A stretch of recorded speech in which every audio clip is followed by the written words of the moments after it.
बिस्मिल्लाहिर्रहमानिर्रहीम। अस्सलाम वालेकुम। कैसे हैं सब? ठीक ठाक है। ये वीलॉग मैं कर रहा हूँ ओवरसीज पाकिस्तानियों के लिए और ख़ासतौर पे उनके बच्चों के लिए, इसलिए मैं इसको अंग्रेजी में कर रहा हूँ। I'm going to switch to English because I'm making this vlog for the Pakistanis abroad, or as we call them, as we call you here in Pakistan, overseas Pakistanis. You're overseas. So anyway, this is a continuation in a series that I'm doing in various languages, Urdu, English, and I've done some before in Urdu that is called Let's Liberate Pakistan. Let's free Pakistan from what is happening to Pakistan. So if you look here, I'm going to share with you a list of things we're going to talk about today. This is our topic today. Let's liberate Pakistan, and making it full screen. And that's why you see these letters LLP. Let's liberate Pakistan. This is the third part and the first part of the third part. Okay. So what's the list of topics we're covering? We've covered a couple of them already.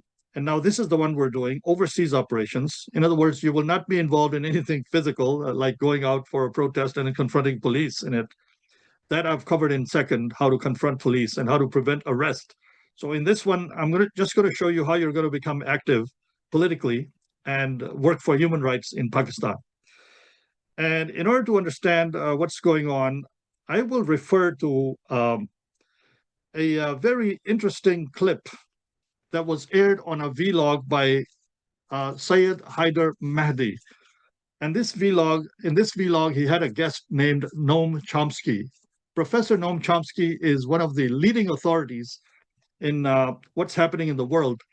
He is, even though he's for linguistics, he's a linguistics professor at MIT, but he is very well known for knowing very well what's happening around the world. So let's listen to him for just a minute, and then I'll tell you how he is giving you advice. Overseas Pakistanis are advised by Professor Chomsky what you can do in order to liberate Pakistan. And I so appreciate these gentlemen. I mean, they're making incredible service to Pakistan as well as humanity. People like S. Haider Mehdi, people like Adil Raja, and people like Moeed Pirzada. And should I include myself? So whether it's Pirzada or Pantifada, they're doing a good job. Yeah, I'm praising myself. Anyway, so let's listen to Professor Chomsky, what he says overseas Pakistanis can do. And Haider Mehdi asked him a question, what should Imran Khan do now to get out of this mess? So let's see if we can listen to this little clip of Professor Chomsky. The voice quality is very bad, but I'll explain if some words are not clear. Hopefully you'll be able to hear it. Let's listen to it just a minute and then another minute. The beginning with regard to Pakistan would be for a movement in the United States supported by Pakistanis. Pakistani emigres can play a great role in this to try to develop popular understanding. Canada, the United States, develop a mass movement in which people will know what's happening. That's the first step. If you continue to support this fascist regime in Pakistan, because the country is going to erupt into chaos, what does he need to do? The only answer is to try to educate. That includes intellectuals, like what I was talking about. It's a leading intellectual. They don't know. The public has no idea. They probably think Pakistanis are Arabs of some kind. So there's a huge educational program which can be carried out on the ground in journals when they're willing, meetings, popular organizations, try to expand understanding, and following understanding often comes commitment. There's no easy path, but it's not impossible. It's been done many times. So I would like you to listen to this portion once again. The part first, it's obvious. He says, overseas Pakistanis can do a good job. People who have gone to America, people who have gone to Canada. And I'll give you examples of these. I want you to listen to the last part once more, in which is the meat. You know, sometimes when these luminaries like Professor Chomsky, and let me mention here one thing. I had the good fortune to meet with Professor Chomsky. It was at a conference. And you're not going to believe this. He asked me to visit him, and guess what? I did not go. Yeah, I know, stupid, right? And now it may be difficult or impossible, given that there are constraints of time and distances and schedules and everything. But I still, cherish the moment. I still cherish the memory of having met with Dr. Chomsky, Professor Chomsky of, such great caliber.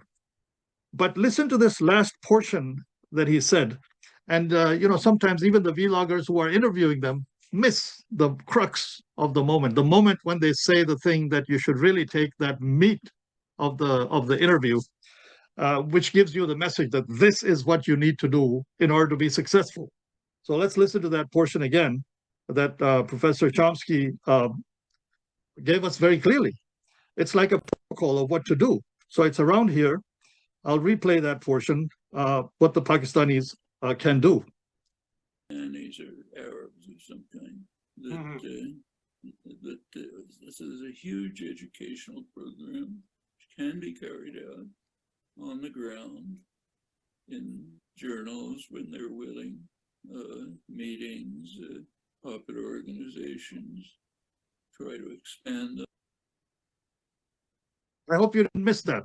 I hope you didn't miss that because it's so obvious. What did he say? Now, let me share this with you as to what he actually said. And it is directed at Pakistanis living abroad. And that is to say, Pakistanis, overseas Pakistanis, so to say. So, sorry, this is not shared yet. There it is. This slide right here. Professor Chomsky's advice to overseas Pakistanis is that you can do a huge educational program, not a little one. You really need to embark upon this project. He said, on the ground, in journals, meetings, and popular organizations. Of course, this is another list I wanted to go to, but I'll go to that, I think, in the next vlog. I want to do my vlog short, as somebody suggested in feedback. So among these few things that Professor Chomsky said, I am going to focus on these ones for today and then leave the journals for another time. The journals will come after the next one, not the next one, but the one after. But let's talk about the ground. What can you do on the ground? What kind of meetings can you have? And what kind of organizations can you associate with in order to bring about the change that is desired? Well, here's on the ground. I think some of you already recognize this person. This is an activist in Canada at Halifax in Nova Scotia. Rana Zaman goes to the ground and meets with people. These are not all Pakistanis. These are Canadian people who join with her and fight for the cause of Palestine. And she's also working on the cause of Pakistan. So kudos to Rana Zaman, who's been doing this. And this is a good movement on the ground that she's developing, or she's also politically active. So what I'd like to say here, not this one, is that that's one example of what people can do. And I want to show you another example from America. That was Canada. Now I want to show you this clip. Oh, it's already playing. Let me go back before I share it. It's already started playing before I shared it. So here it is. Hopefully you can hear it. Sound quality, again, is not very good. There. This is in America, believe it or not. And these are Americans talking about human rights violations in Pakistan and Imran Khan. And these have been activated by a Pakistani who lives near them, and he shared it on Twitter X as to what he did. So just listen to this gentleman for just a minute and a half, maybe, and then we'll talk a little about what you can do in this same manner. We're describing the situation of a military dictatorship that exists in Pakistan. We're describing a situation that a political leader, Imran Khan, was elected as prime minister and was attacked very quickly by the military establishment because they wanted to continue getting a great deal of money and clandestine support from the United States, which includes the spy agencies, and because they were afraid for the country, they didn't want Pakistan to stand on its own 2 feet. Economic and political sovereignty and self-determination so that they can determine their future for their peace and prosperity. And the military dictatorship in Pakistan prevented that. They put fake legal charges against Imran Khan. It is called lawfare, and it is a technique that was developed in many countries, and it was developed by the United States. where they use the spy agencies, where the U.S. will listen to all the telephones and all the emails around the world. They used to call it carnivore. There's a new name for it now. And they will provide information for lawfare to make fake-ass charges. And that's what happened to Imran Khan. And the majority of the people, he would be elected, except the elections are crooked. Yes. That's why the government had to make a fake jail term. They sentenced him to 14 years. You saw the headline, him and his wife. Yes. They may have reduced it, but they all come back with more. They put him in jail. Why do they put him in jail? Because they know he can win. They know that he can win the hearts and minds. We're describing the situation of a military dictator.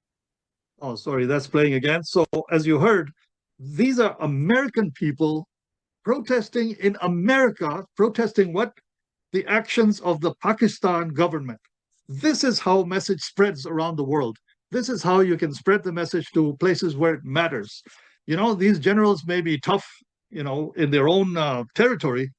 They may be tough in their own what area they control. But when the voice comes from America that you're doing the wrong thing, you better wise up. You better straighten your act. Otherwise, we're coming after you.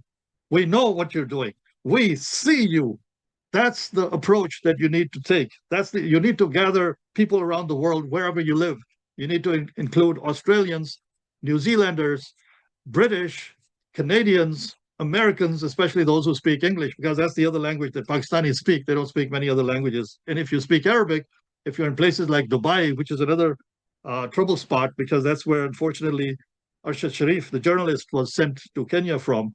So this is really unfortunate that so many people lack knowledge around the world. But this is how you educate people, as you just saw in this clip that I showed you from America.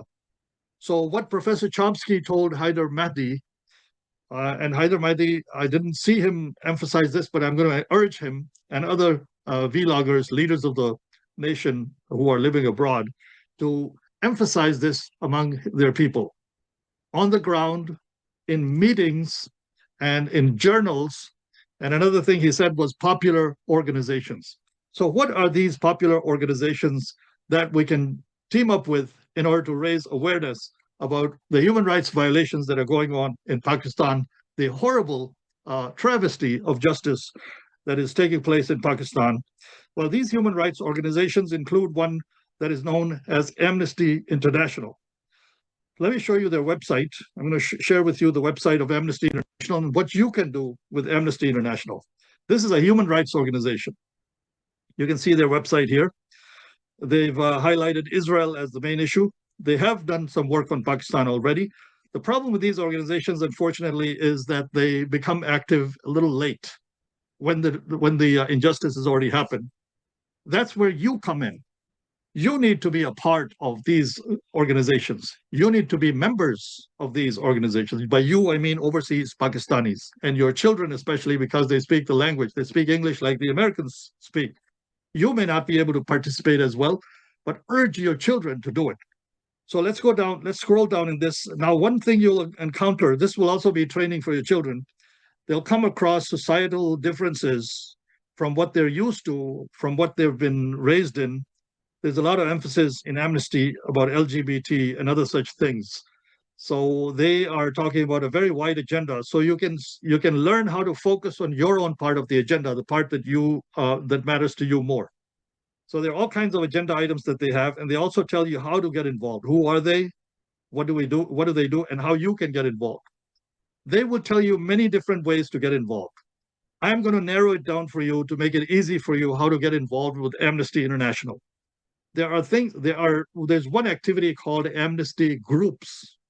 These are tiny groups of maybe 15, 20, 30 people in local neighborhoods who meet sometimes at somebody's house or sometimes at a church, and they discuss the human rights condition, the situations.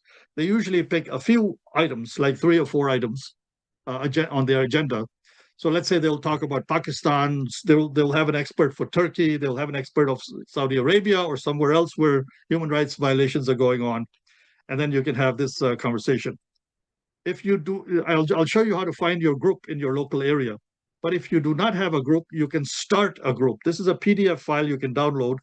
And I'll try to put this link in the description of this video. So they work a lot on prisoners and prisoner conditions and how they became prisoners to begin with. So these are details of Amnesty International. You will learn a lot about what's happening in the world besides helping Pakistan. So this is the way how to start a new group. So this is a guide on the Amnesty site, local group starter guide, how you can start a group in your area.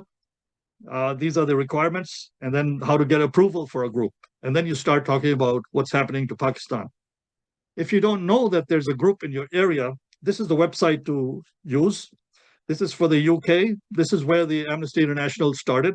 I'm just giving you this as an example. There may be many other human rights organizations in your area that you can contact, and I'll give you one more. So if you're looking for a local group, there are also student groups. Just enter the code word, the address, or the postcode. As in the case of UK, I put Avonfields here. Let's see if you can find a group. And when you scroll down, you will see all these groups, the Mayfair flats and everything where Nawaz Sharif is known for. So if you live in that area, you can find these groups near you, and you can then start to contact you click on it, and then you'll visit the website for that group, and you can contact them and start your dialogue with them. And what are you going to start? What are you going to tell them you want to do? You'll say that you're from Pakistan, and Amnesty International, like many other groups, has this rule, has this principle that if you're from a country, you normally do not work against that country. So wait a minute, you came to the group to start working on Pakistan. So how come you're not going to be the point person to do the Pakistan issue? Well, the way it works is you will give them the information. Another member of that group, let's say there are 50 people in that group or 30 people in that group, you will be helping the Pakistan point person who will be an American or a Canadian or from another country, and you'll be providing them the information. You can become an invaluable member of that group because you're giving them the information. And then they will then use their lobbying methods and their methods of propagating the truth so that they can go and raise awareness about that issue. So this is another way to get involved. That is, you find your group. If it's already there, just join it.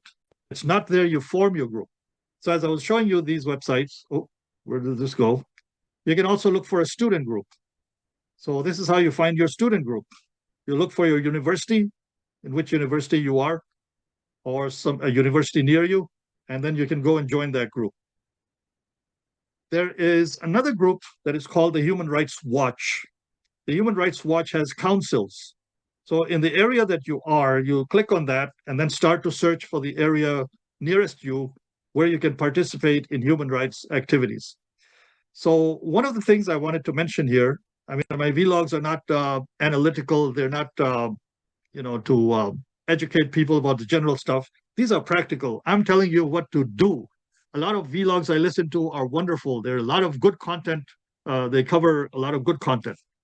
They just don't tell you what to do. They just say, get out of your house in Pakistan. Get out of your house. Out of your house and what? The police is going to come and arrest you and do this, this, and that to you. Rape your females in the house, beat up your old elderly grandfather, and take your jewelry away. This is what's actually happening. I'm not kidding. They say sometimes truth can be stranger than fiction. The truth in Pakistan is stranger than any fiction book you can write or any fiction movie you can go and watch. So this, unfortunately, is actually really happening in Pakistan in real time as we speak. So once you do these that I just showed you, that's Zaman again. This is from Canada. Some changes happening. Kudos to Pakistanis in Pakistan who went out on election day. First, they went out on the 8th. And then before the 8th, about 10 days before, they went out in large numbers on the call of Imran Khan. This is Matthew Miller, who is the spokesperson of the US State Department. This is their official website. And look at what the change that's happened. People used to ask questions, and reporters used to ask him questions about Pakistan. He used to just dodge it this way and dodge it this way and dodge it this way and not really go to the meat of the question. Now look at what he's saying. In this statement, he says, talks about undue restrictions on freedom of expression, association, and peaceful assembly. We condemn electoral violence, restrictions and exercise of human rights and fundamental freedoms, including attacks on media workers. Did they care before? They never said anything like that. So you guys have already started making a change. And they also condemn the restrictions and access to the internet and telecommunications. So what's happening now in Pakistan, and this is just the State Department.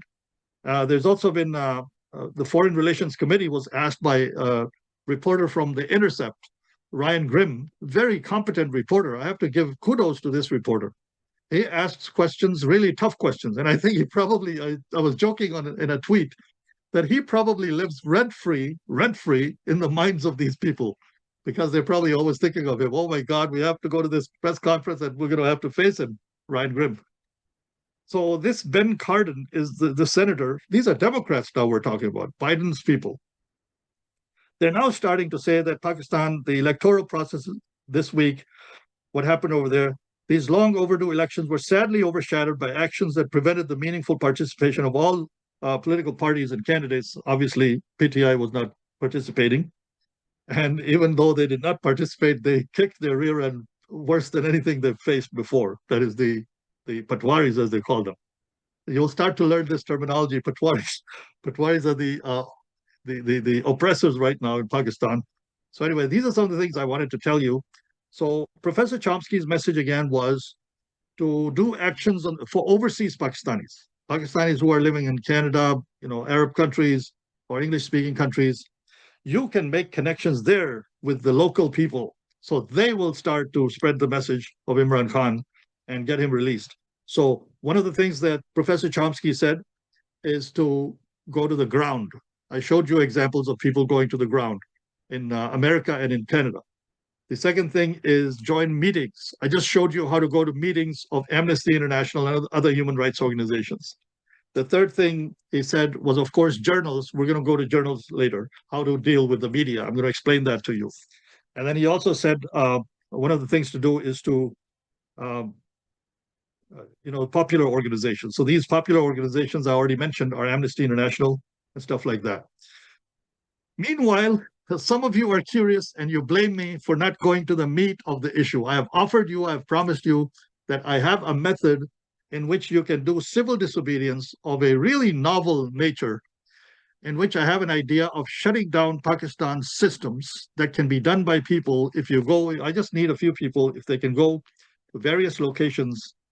And I have people laugh when I show them this.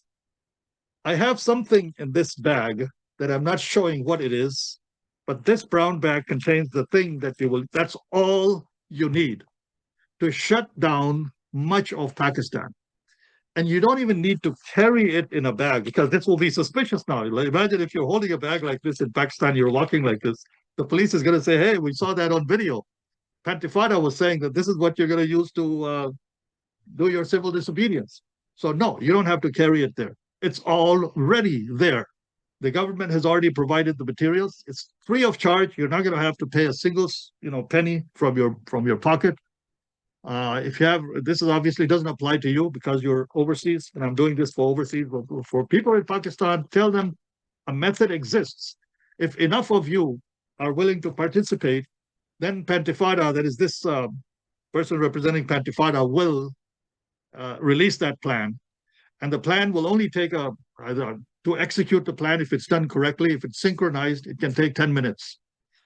And after 10 minutes, within hours, you will start to see the effects. The government will not be able to handle it.